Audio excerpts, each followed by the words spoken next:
Hi guys! Wala ngang pasok ang person kaya ito nagluto ako ngayon ng mainit na sopas dahil nga maulan ang panahon ngayon. Masarap kumain ng ganito at masabaw. Bibigyan ko nga muna ang aking kapitbahay habang aray mainit pa.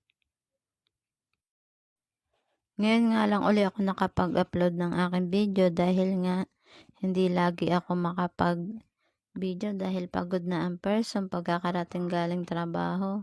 Kaya ang ending laging walang update ang person sa kanyang Facebook. Kaya alam niyo na pag hindi ako nakakapag-upload. At dadalhin ko nga muna ring aking nilutong sopa sa aking kapitbahay.